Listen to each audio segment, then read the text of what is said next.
زلزلہ اور آگ کی بارش۔ مدین ایک قبیلہ کا نام تھا۔ یہ قبیلہ حضرت ابراہیم علیہ السلام کے بیٹے مدین کی نسل سے تھا۔ یہ بہت بڑا قبیلہ تھا۔ جہاں یہ قبیلہ آباد ہوا اس بستی کا نام بھی مدین سے ہی مشہور ہوا۔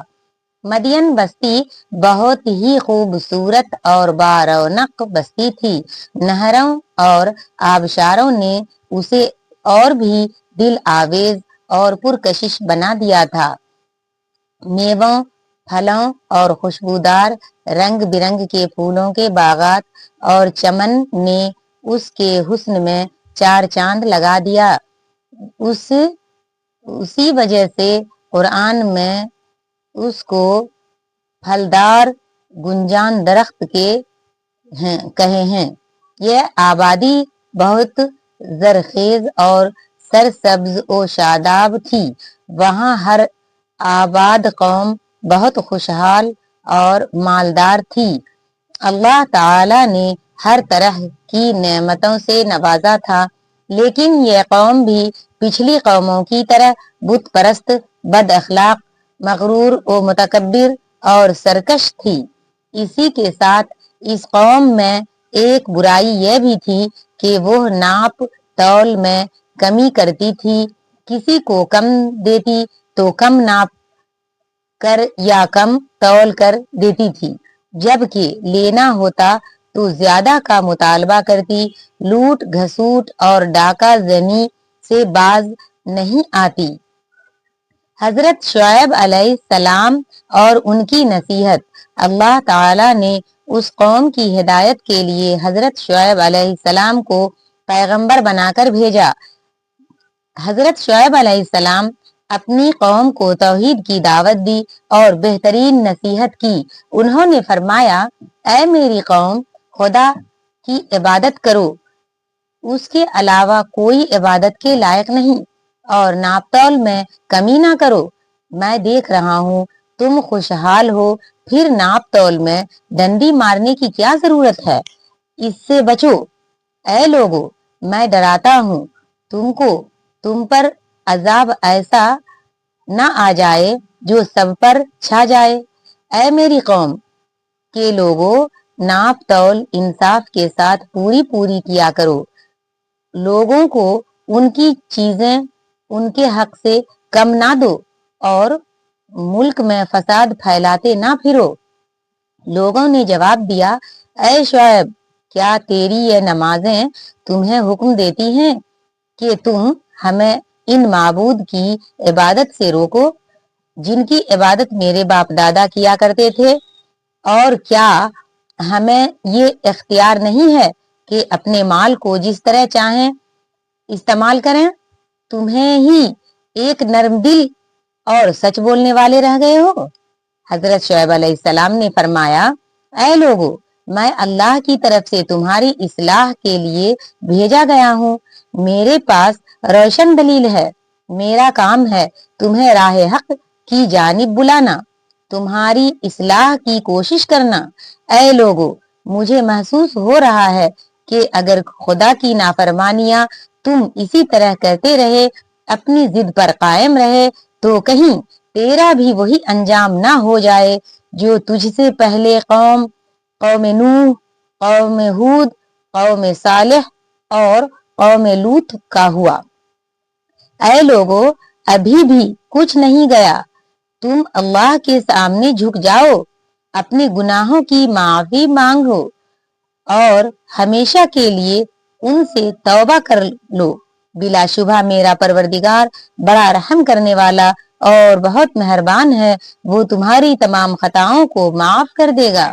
قوم کے سرداروں نے جواب دیا، ہم تجھے تیرے ساتھ جو ایمان لانے والے ہیں سب کو اپنی بستی سے ضرور نکال دیں گے اگر تم سب اس دین کو چھوڑ کر اپنے باپ دادا کے دین کی طرف نہیں لوٹو گے تو۔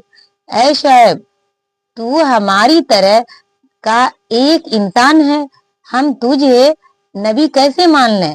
تجھ پر جادو ہو چکا ہے، ہمارے خیال میں تو جھوٹا ہے، اگر سچا ہے تو ہم پر آسمان کا ٹکڑا گرا دے۔ حضرت شعیب علیہ السلام نے اصلاح کی، ہر ممکن کوشش کی، توحید کی دعوت پہنچا دی، حجت تمام کر دی، پھر بھی لوگوں نے انکار کیا۔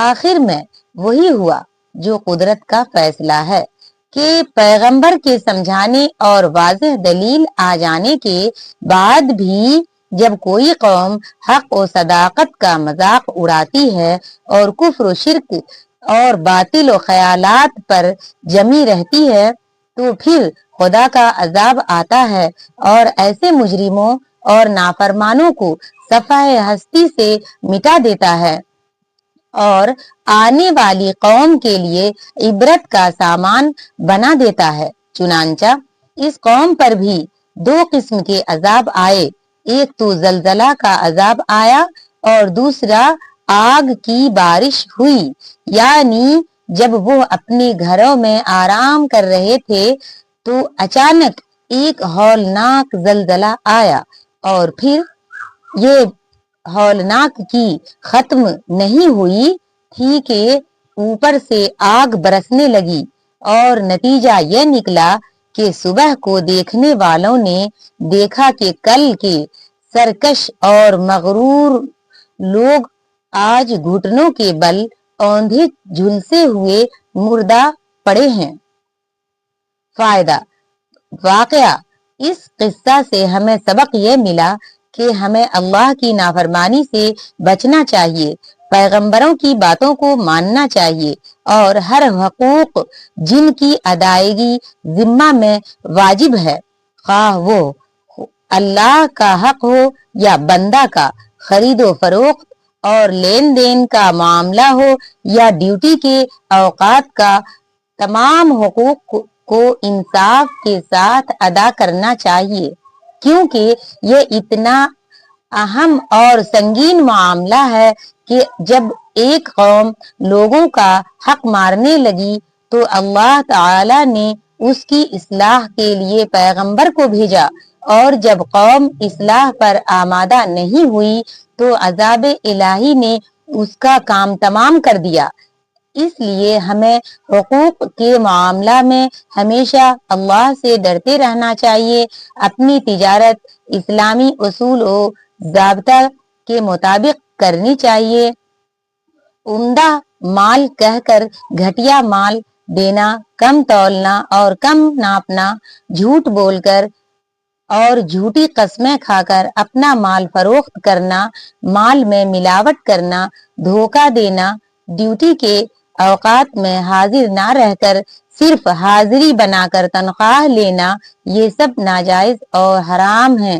حلال کے 2 پیسے حرام کے 200 پیسوں سے بہتر ہے۔ حرام خوری سے قرآن و حدیث میں سختی سے منع کیا گیا ہے۔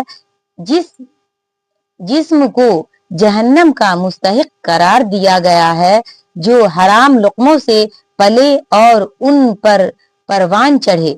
اس لیے ہمیں اپنی تجارت اور اپنے سارے معاملات اسلام کی روشنی میں ہی انجام دینا چاہیے، حلال روزی کا اہتمام کرنا چاہیے اور حرام سے مکمل پرہیز کرنا چاہیے۔ اللہ ہمیں اس کی توفیق دے، آمین۔ حضرت شعیب علیہ السلام اور ان کی قوم کا تذکرہ قرآن کریم کے سورہ اعراف، ہود، شعراء اور ہجر عنکبوت میں موجود ہے۔